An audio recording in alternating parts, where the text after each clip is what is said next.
A man shared his last meal with a starving bear.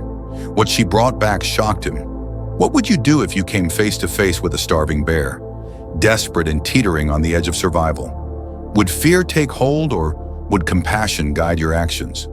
When a lonely man in the Alaskan wilderness made an unexpected choice, he unknowingly set something extraordinary into motion, but nothing could have prepared him for what the bear did next.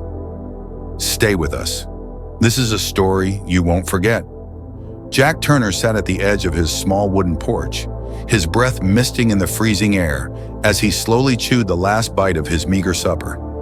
The wind howled through the towering pines surrounding his cabin, rattling the old window panes and reminding him just how unforgiving the Alaskan wilderness could be. He ran his calloused fingers over the empty tin plate, scraping at the last few remaining crumbs before setting it aside. Loneliness had settled in long ago, like the heavy snowdrifts blanketing the ground. He had once been a man of routine, a park ranger devoted to the land. But since his wife had passed, each day blurred into the next, devoid of meaning. There was no one to share his words with, no warmth beyond the fire crackling in his modest hearth. And now, with his supplies dwindling and game scarce this winter, even the simple comfort of food was slipping away. As he reached for his tin mug, the faintest sound caught his ear. A rustling, hesitant and measured, unlike the usual whisper of wind through the trees. His hand stilled.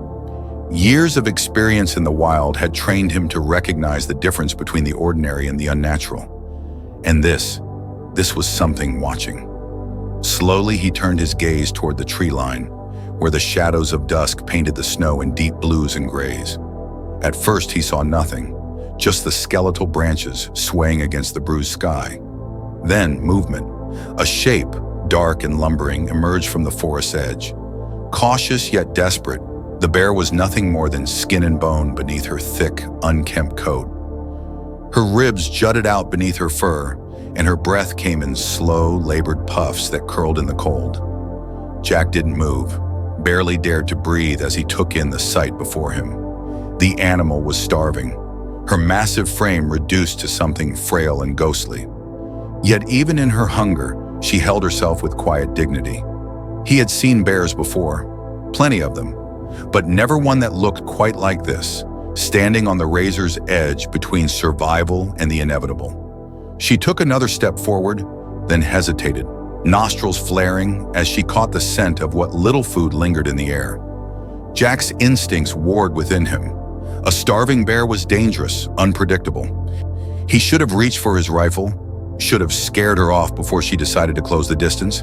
And yet he didn't. He only watched, heart pounding, slow and steady, as an idea took root, one that went against every lesson he had been taught about life in the wild. Reaching beside him, he took the last strip of dried venison from his plate, turning it over in his fingers before extending his arm. The bear did not move. Her dark eyes flickered between him and the offering, her great head tilting as if she, too, was weighing the risk. Jack swallowed. He could feel the hunger in her bones as much as he felt his own, a mirror of desperation they both shared. The cold was relentless, the land cruel, and there was no guarantee either of them would see the end of this winter. He knew what starvation looked like, what it did to the body, the mind. It had gnawed at him in different ways since the day he buried his wife beneath the frozen earth, leaving him hollow, a man who had once been whole. A moment stretched between them, silent and waiting. Then slowly, the bear stepped forward. Her massive paws pressed into the snow, crunching softly with each deliberate movement. Jack didn't flinch, didn't dare show fear, even as her towering form closed the space between them. Details now, the frost clinging to her whiskers, the small wound near her shoulder, the way her breath hitched as though even standing took effort. She stopped just a few feet away, her eyes locking onto his, and for the first time in years, Jack felt something stir in his chest that was neither grief nor exhaustion. It was recognition. The bear sniffed at the air once more before lowering her great head, her nose twitching as she took in the scent of the food in his outstretched hand. He could see the hesitation in her movements, the remnants of fear that had not yet been eroded by hunger. But then, as if some unseen decision was made between them, She leaned forward and took the strip of meat with surprising gentleness. Her lips brushed against his fingers, rough and warm, and then it was gone, swallowed in a single desperate bite. Jack exhaled, realizing only then that he had been holding his breath. For a long while, neither of them moved. The bear's dark eyes lingered on him, her breath coming in slow, measured puffs, as if waiting for something more. Jack had nothing left to give, only the quiet between them, the wind whistling through the trees, and the simple, unspoken understanding that had passed in that moment. She lingered for another second, then turned. Her massive form melted back into the trees, her steps slower now, her body still weighed down by hunger, but carrying something else too. Perhaps a flicker of trust, however small. Jack remained where he was, staring at the place where she had disappeared, his fingers still tingling from where her warmth had touched them. The night grew colder, and the sky stretched wide above him, infinite and unyielding. But for the first time in a long time, he did not feel entirely alone. Jack Turner awoke to the sound of the wind howling through the trees, a familiar symphony in the Alaskan wilderness. But something felt different. The air was thick with a strange anticipation, a presence lingering just beyond the threshold of his cabin. He sat up slowly, the wooden cot beneath him creaking with protest as he swung his feet onto the cold floorboards. Rubbing the sleep from his eyes, he pulled on his worn boots and shrugged into his heavy coat before stepping outside, greeted instantly by the biting chill of dawn. The sky was still painted in the deep hues of early morning, the sun a mere suggestion beyond the jagged peaks in the distance. But his attention was not on the landscape.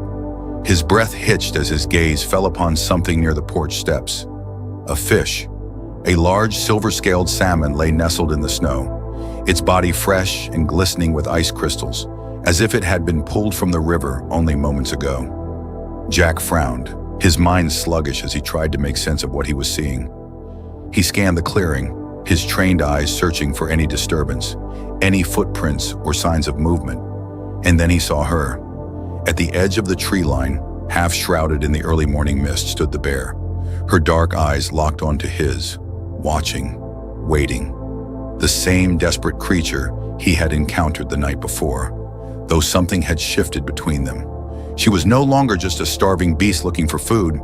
There was an awareness in her now, a silent understanding that stretched across the distance between them. Jack's breath came in slow, measured puffs as he took a cautious step forward, his boots crunching against the frost-covered ground. The bear did not move, did not flinch. He knelt beside the salmon, fingers brushing against the ice-cold flesh, before lifting it carefully in his hands. It was heavy, a generous offering, and the realization sent a shiver down his spine that had nothing to do with the cold. She had brought him food. Jack exhaled sharply, a strange mix of disbelief and awe settling over him. He had heard stories before, tales spun by old trappers and indigenous elders of bears displaying acts of intelligence, even kindness. But to witness it firsthand, to be the recipient of such a gesture, felt almost surreal. He turned the fish over in his hand, still half expecting it to be some trick of his exhausted mind. But the weight was real, the chills seeping into his fingers undeniable. He looked back up at the bear, his lips parting as if to say something, though what words could possibly fit this moment? "Thank you," he murmured, the sound barely above a whisper, carried away by the wind. The bear blinked slowly, her breath curling in the morning air like smoke. She did not linger. With a final glance, she turned, her massive form disappearing into the depths of the forest, leaving Jack standing there with a fresh salmon in his hands and a heart pounding with something he couldn't quite name. He took the fish inside, the warmth of the cabin wrapping around him as he set about preparing it.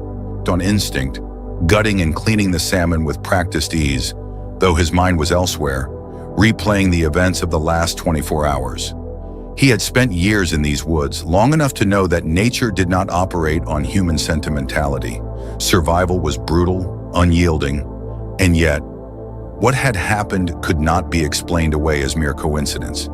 As the fish sizzled in the pan, filling the small cabin with the rich, smoky scent of cooking meat, Jack found himself glancing toward the window more times than he cared to admit, half expecting to see those dark eyes watching from the tree line. But the bear did not return. Not that day, not the next. He continued his routine as best as he could, trapping small game, gathering what little winter forage remained. But the solitude felt heavier now, more present than before. The encounter with the bear had stirred something in him, an ache that had long been buried beneath layers of grief and isolation. It had been years since he had spoken to another soul for more than a few passing words at the ranger station. Years since he had felt anything beyond the numb routine of existence. But on the fourth day she returned. Jack was outside splitting firewood when he sensed it, that familiar presence just beyond the edge of his awareness. He turned, and there she was, standing in the same place as before, her massive frame partially obscured by the frost-covered branches. This time she did not come empty-handed. Another fish lay in the snow at her feet, and beside it, something unexpected. Wild berries, their dark skins glistening against the white. Jack straightened, the axe in his hand suddenly feeling irrelevant as he took slow steps toward her. She did not move, only watched as he approached. He crouched, picking up the berries first, rolling them between his fingers before lifting his gaze to hers. There was no mistaking it now. This was not random. This was not survival instinct alone. This was trust. Jack swallowed hard, a lump forming in his throat as he set the axe down and reached into his coat pocket. He had little to offer in return, but he pulled out the only thing he had, half a piece of dried bread, the last of what remained from his last supply run. It was not much, barely enough for a single bite, but he extended it toward her anyway, a silent acceptance of whatever strange, unspoken bond had formed between them. The bear took a cautious step forward, then another. Her massive head lowered, her breath warm against his hand as she took the bread with the same careful gentleness as before. Something in Jack's chest cracked open, something that had been tightly wound for too long. He let out a shaky breath, a sound that might have been a laugh if it weren't so heavy with emotion. He didn't know what he had expected when he first saw her that night, when he had extended that first offering. But he knew now that he had unknowingly set something in motion, something neither of them could turn away from. The bear lingered for a moment longer before retreating once more into the trees, leaving Jack standing there, holding wild berries in his palm and staring after her like a man seeing the world for the first time. As the days passed, the pattern continued. The bear would come, bringing offerings from the land, fish, berries, even an old elk antler, as if testing the limits of their fragile understanding. Jack, in turn, would offer what he could, meager scraps of bread or pieces of smoked meat, always careful, always respectful. He spoke to her sometimes, not expecting a response, but finding comfort in the act itself. He told her about the first time he had come to this land, about the wife he had buried beneath the pines, about the silence that had nearly swallowed him whole. And though she could not understand his words, she stayed. One evening, as the sky burned with the colors of a setting sun, Jack sat on the porch waiting. He did not know if she would come, but he found himself hoping, something he had not done in a long time. And when she emerged from the trees, moving with slow, deliberate steps, he felt something settle inside him, something that whispered of healing, of purpose, of a life that was not yet lost to the wilderness. The wind carried the scent of pine and snow, the last remnants of daylight casting long shadows across the ground. Jack exhaled, watching as the bear settled a few yards away, her great head tilting as if to ask the same question he had been asking himself all along. What now? He did not have an answer, but for the first time in years he was willing to find out. The first snowfall of December came silently in the night, blanketing the forest in a thick, untouched layer of white. When Jack Turner stepped outside that morning, the world felt softer, quieter, as if the land itself had exhaled and settled into a deep and patient slumber. On the porch of his cabin, his breath curling in slow tendrils against the frozen air, his hands tucked into the deep pockets of his coat, his eyes traced the familiar tree line, searching without searching, expecting without admitting that he was waiting. It had been days since the bear had last appeared, days since she had left her offerings at his doorstep before vanishing into the shadows of the trees, leaving behind only the heavy footprints in the snow and the quiet reminder that something in his life had shifted. He told himself not to think too much about it, not to name whatever fragile thread had formed between them. But the truth settled in his bones as undeniable as the cold. He missed her.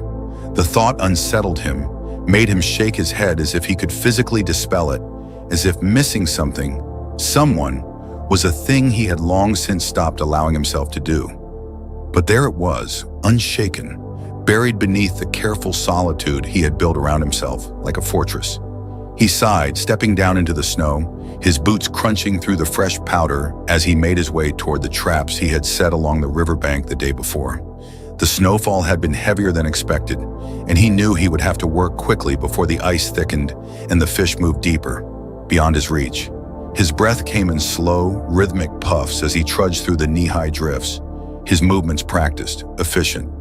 The river was a dark ribbon beneath the ice, barely visible through the cracks where the current still fought against the coming freeze.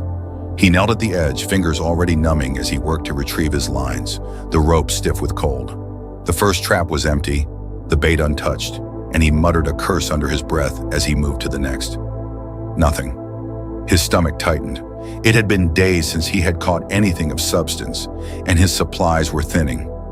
His fingers trembled slightly as he reached for the last line, half expecting it to be the same. But as he pulled, there was resistance. His breath hitched as he tugged harder, the weight of something fighting against the current. A fish, a large one. Relief flooded his chest as he hauled it up through the ice, its body slick and writhing in the cold air, scales glinting beneath the pale morning light. He exhaled, a small, unexpected laugh breaking from his lips, his first real catch in days. But before he could wrap his mind around the small victory, something shifted behind him. A presence. He knew it before he turned, felt it before he heard the slow, deliberate crunch of snow under heavy paws. He turned slowly, heart pounding, and there she was, the bear. She stood at the edge of the clearing, her dark fur dusted with snow, her breath misting in the cold.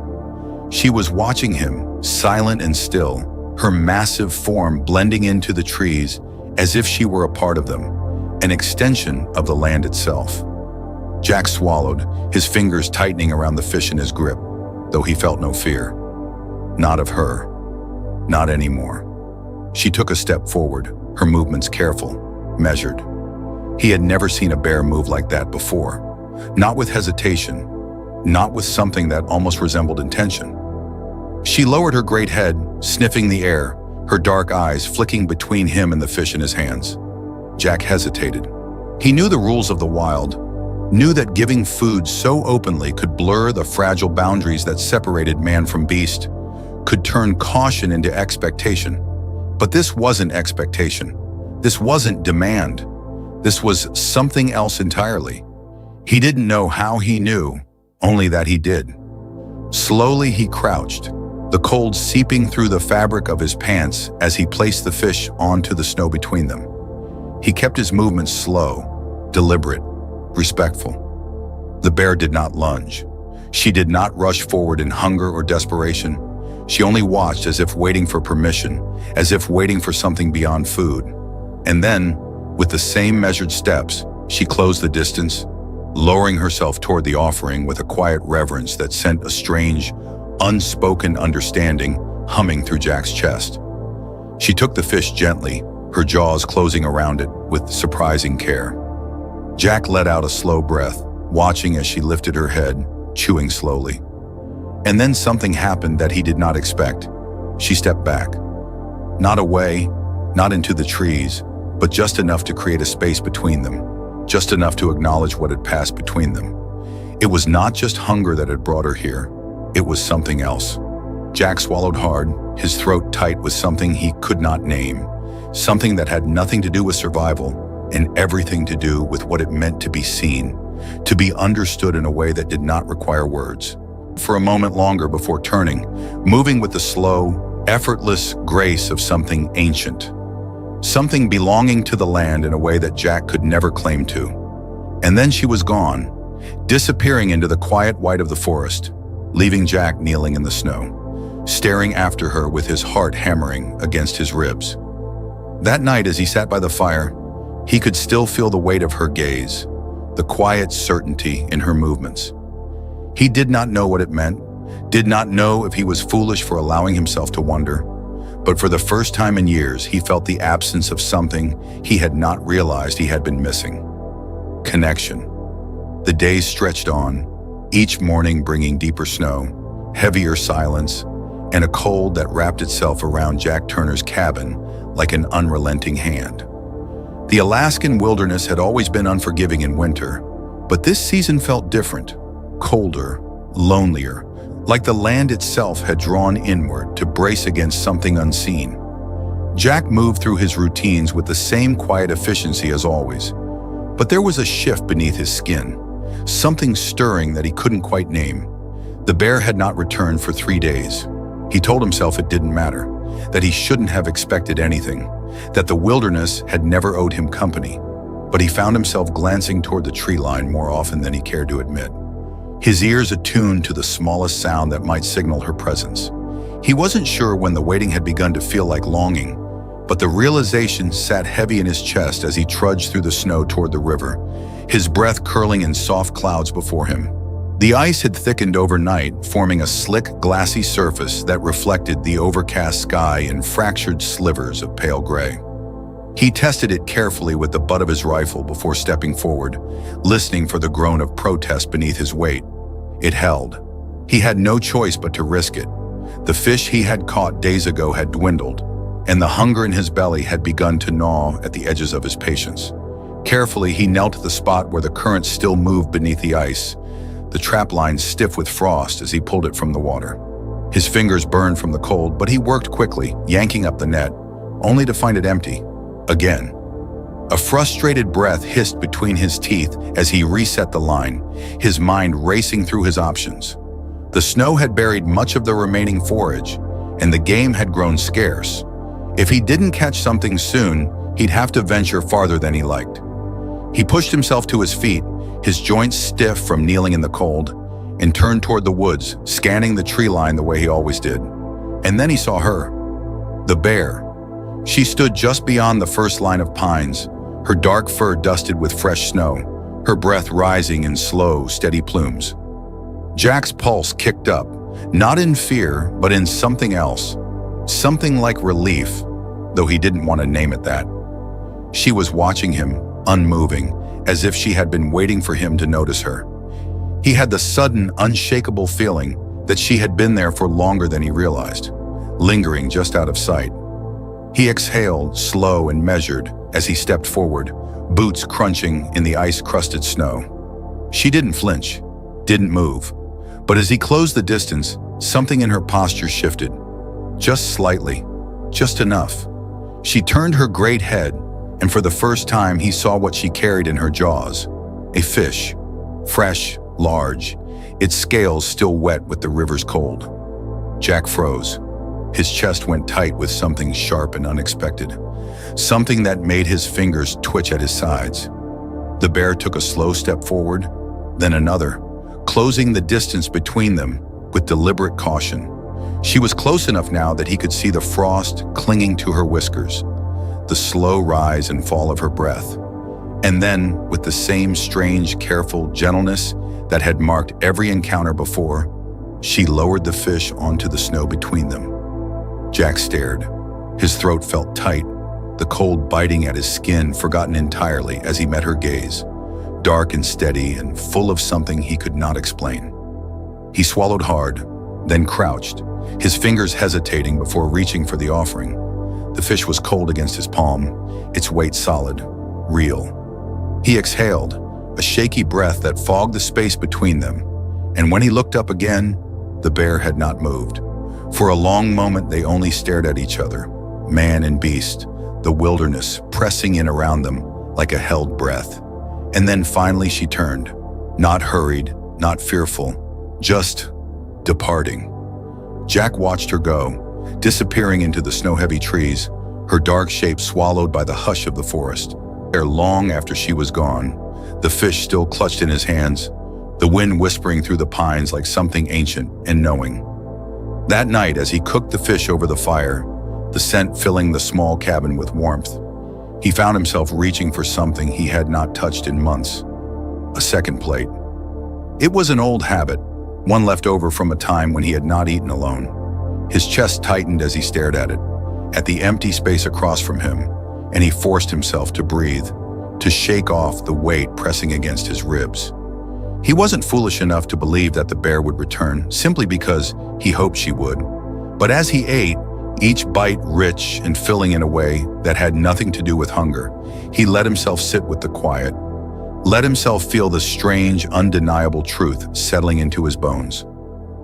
He was not alone, not entirely, and for the first time in a long time, he was not sure if that terrified him or if it saved him. The wind carried the scent of pine and ice through the trees, threading through the skeletal branches like a whisper, like something half forgotten and half remembered. Jack Turner stood at the edge of the frozen river, his breath misting in slow, measured puffs as he worked to free his trap from the ice, his fingers numb despite the thick wool gloves. The sky had darkened early that afternoon, thick clouds rolling in heavy and low, threatening more snow. He could feel it coming in the way the air had thickened, in the silence that clung to the forest like a held breath. He had spent enough winters in Alaska to recognize the warning signs. If the storm hit hard, he would be stuck in the cabin for days, maybe longer, and with his supplies already running thin, the timing could not have been worse. He needed to bring back whatever he could. But as he hauled the last of the traps from the ice, he found them empty. Again. Jack exhaled sharply, frustration curling hot in his chest despite the cold, pressing in from all sides. It had been over a week since his last catch, and his body was beginning to feel the effects of hunger, the sluggishness in his limbs, the dull ache behind his ribs. He knew he would have to start rationing more carefully, cutting his portions smaller, stretching what little he had left. He turned, scanning the tree line the way he always did now, though he knew it was foolish to expect her. The bear. He hadn't seen her in days. He told himself it was natural. She was a wild creature, bound to no man, to no unspoken arrangement. And yet the absence of her presence gnawed at him in ways he didn't fully understand. He had grown used to the quiet exchanges, the shared space, the unspoken understanding that had settled between them like something fragile and unnameable. He had never thought himself the kind of man to long for company, but he could not deny that he had begun to wait for her, to watch for her dark silhouette moving through the snow-laden trees. But she was not here, not today. Shaking off the thought, Jack turned toward the forest, his steps slow and careful as he moved through the deepening snow, adjusting the rifle slung over his shoulder. If the fish were gone, then he would have to find something else. Rabbits, maybe, if he was lucky. But luck had not been on his side for some time now. The weight of the hunger sat heavy in his bones, making each step feel slower, harder. The snow crunched beneath his boots, the sound unnervingly loud in the stillness. He had traveled these woods long enough to know when something felt off, when the silence had shifted into something else. And now as he paused beneath the skeletal arms of a pine tree, he felt it. The air was different here, tense, hushed. He crouched low, scanning the ground, his breath coming in quiet, controlled exhales. Tracks, fresh, not rabbit, not deer. Larger. The snow had buried some of the details, but he could see the drag marks, the scattered tufts of fur. Something had struggled here. Something had been hunted. His pulse quickened as he followed the trail, his grip tightening around the rifle strap. The deeper he moved into the forest, the more signs of the struggle appeared. Blood smudged against the snow, patches of fur clinging to the low branches. And then, through the thick wall of trees, he saw it, a dark shape half buried in the snow. The bear. Jack's heart slammed against his ribs as he moved forward, his mind already racing through what he might find. As he closed the distance, the details sharpened. Her massive body curled inward, her fur matted with ice and blood, her breath coming in shallow, uneven bursts. His stomach twisted. She was hurt, badly. He hesitated only for a moment before kneeling beside her, his hands hovering just above her, unsure where to touch, where to begin. "Jesus," he breathed, Barely a whisper, barely a sound at all. Open at his voice, dark and glassy, unfocused but aware. She let out a low, pained breath, her body shuddering beneath the effort. Jack's throat tightened as he took in the wounds. Deep gashes along her side, the raw, torn skin at her shoulder. Claw marks, not from another bear. Something else. Wolves. His jaw clenched. He had seen the way wolves hunted, the way they worked together to bring down something larger than themselves. She must have fought them off, must have driven them away before they could finish what they started. But at what cost? He could see the exhaustion in her, the weight of it dragging her closer to the edge of something irreversible. She would not survive another night out here. Not like this. Jack swallowed hard, already making the decision before his mind had fully caught up. Carefully, he moved beside her, his hands pressing against the cold, bloodied fur at her side. "All right, girl," he murmured, his voice steady despite the pounding in his chest. "We're gonna get you out of here." She didn't resist when he shifted her weight, didn't fight when he braced his arms beneath her and hauled her upright as best as he could. She was heavy, nearly impossible to move, but Jack gritted his teeth and pushed forward, dragging her through the snow one step at a time. The cabin was too far. He wouldn't make it before dark, and she wouldn't make it through another freezing night out here in the open. The cave, it was closer. He had found it months ago while scouting, a small hollow tucked into the hillside, protected from the worst of the wind. It would have to do. His muscles burned with the effort as he moved, each step slow and deliberate, the weight of her body threatening to pull him down with every labored breath. The bear let out a low sound, not quite a growl, not quite a whimper, but she did not fight him. He spoke to her as he went, his voice low and steady, though he wasn't sure if it was for her benefit or his own. "You're all right," he muttered, adjusting his grip. "You're gonna be all right." By the time they reached the cave, Jack could barely feel his hands, his legs trembling with exhaustion. He lowered her carefully onto the dry stone floor, his breath coming in ragged gasps. The bear stirred slightly, her sides heaving, but she did not move beyond that. He needed to clean the wounds, to stop the bleeding before it was too late. He tore off his gloves, fingers shaking as he pulled the small first aid kit from his pack. It wasn't much. It would have to be enough. Working by the dim light of the fading day, Jack did what he could. He cleaned the worst of the wounds, pressing strips of cloth against the bleeding gashes, whispering quiet reassurances whenever the bear stirred. She did not lash out, did not fight. She only watched him through half-lidded eyes, her breath slow, deliberate. He didn't know if it was trust or exhaustion that kept her still, but he didn't question it. Hours passed before he finally leaned back, his hands covered in blood, his body aching with the weight of what he had done. He exhaled shakily, staring down at her, watching the slow rise and fall of her chest. She was still alive. That was enough. For now. He settled himself near the entrance of the cave, rifle within reach, his own exhaustion threatening to pull him under.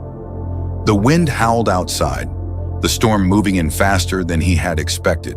But in the shelter of the cave, it was quiet. He glanced at the bear, at the way she lay curled against the stone, the way her breathing remained steady, and for the first time in a long time, he felt something that was neither hunger nor exhaustion nor grief. He felt purpose. The storm came in the night, sweeping through the valley in thick, relentless waves of wind and ice, sealing the world in silence beneath its weight. Jack Turner sat near the mouth of the cave, his body sore, his hands raw from hours of work, but he did not sleep. The fire he had built crackled weakly, throwing shadows against the stone walls, the light flickering across the bear's still form. She had not moved much since he had treated her wounds, her breath slow but steady, a quiet rise and fall against the cold air. Jack watched her in the dim glow of the flames, exhaustion tugging at the edges of his mind, but he could not look away.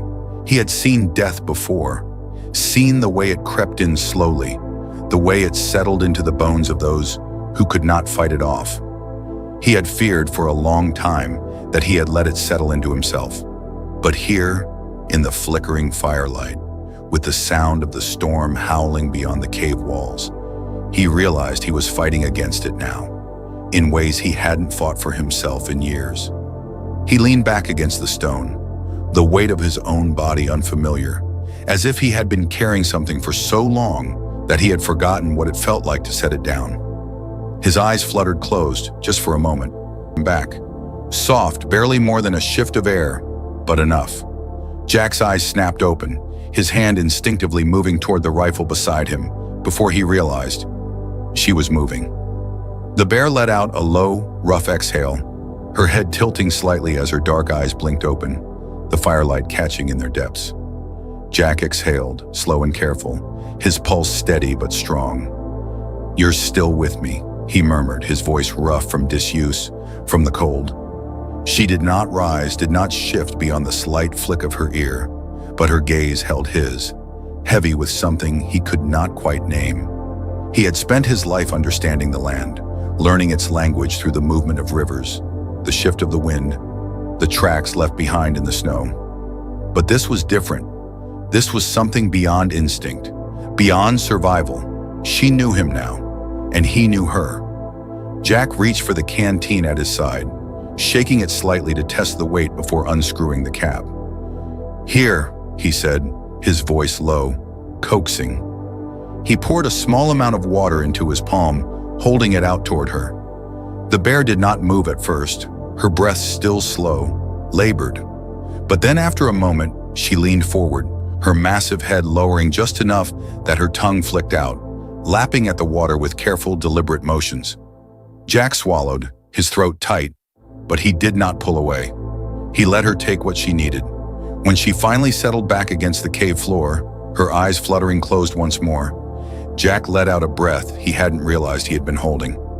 The night stretched on, the fire burning low. Jack dozed in short, restless bursts, his body too aware, too tense to fully surrender to sleep. The wind screamed outside, rattling through the trees like a living thing, but inside the cave it was warm, safe. He had not felt safe in a long time. By morning, the storm had passed, leaving the world wrapped in a thick, untouched blanket of white.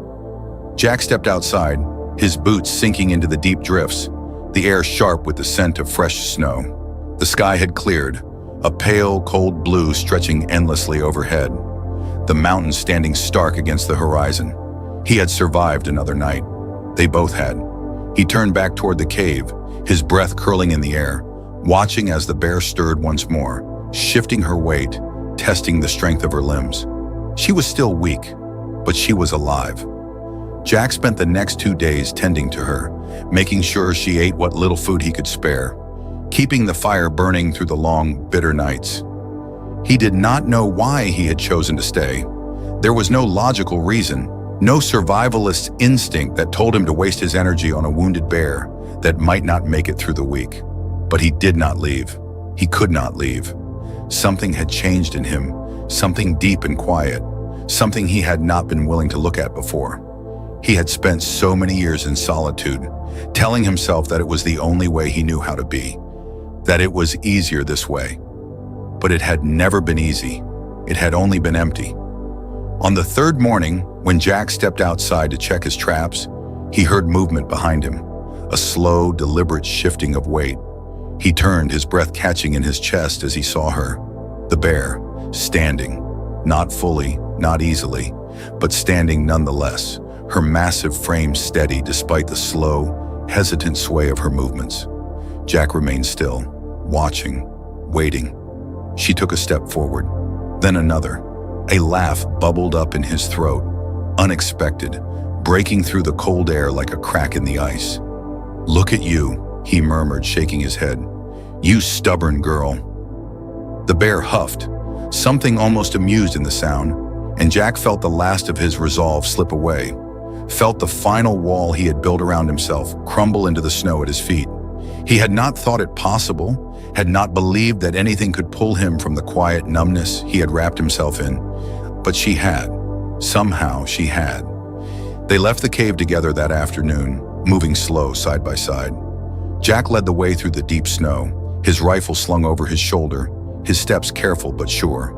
The bear followed, her pace unsteady but determined. He did not know where she would go, where she belonged beyond this moment. But he knew with certainty that she would find her way. And maybe, just maybe, so would he. When they reached the river, she paused, lifting her great head to sniff at the air, at the wind that carried the scent of the mountains, the distant whisper of the land calling her home. Jack watched her, his chest tight with something like pride, something like loss, something like hope. She turned to him once more, her dark eyes meeting his, and he knew this was goodbye. Stepping back, giving her space. "Go on," he said, his voice quiet. "You don't owe me anything." The bear studied him for a long moment, the silence stretching between them like something sacred. And then, with slow, deliberate steps, she turned and walked away, her massive form disappearing into the trees, swallowed by the wilderness that had shaped them both. Jack remained by the river for a long time after she was gone, staring out at the ice, at the endless expanse of white. He felt different, lighter, as if something had shifted inside him, something that had been buried beneath grief and silence and years of solitude. He had come here to disappear, to let the world forget him as he had tried to forget himself. But now he wasn't so sure. The wind stirred, carrying the scent of pine and snow, of something new and waiting. Jack took a deep breath, filling his lungs with the cold, and then, with slow, steady steps, he turned back toward the cabin, back toward home. In the heart of the wild, where survival often feels like a lonely battle, an unexpected bond can remind us of the profound connections that exist beyond words. This story teaches us that kindness, even in its smallest form, can ripple into something greater. Jack gave when he had little, expecting nothing in return, and in doing so, he found something he didn't realize he had lost: purpose, companionship, and a reason to keep moving forward. The bear, a creature shaped by instinct and struggle, mirrored his journey, showing that trust and understanding can exist even in the most unlikely places. Life often isolates us, whether through grief, hardship, or the weight of our own choices. But moments of connection, no matter how fleeting, remind us that we are never truly alone. This story is about resilience, healing, and the quiet magic of the world when we choose to see it. Thank you for watching and sharing in this journey. If this story touched you, don't forget to like, comment, and subscribe to the channel for more powerful stories that celebrate the beauty of life, nature, and the bonds that bring us together. See you in the next one.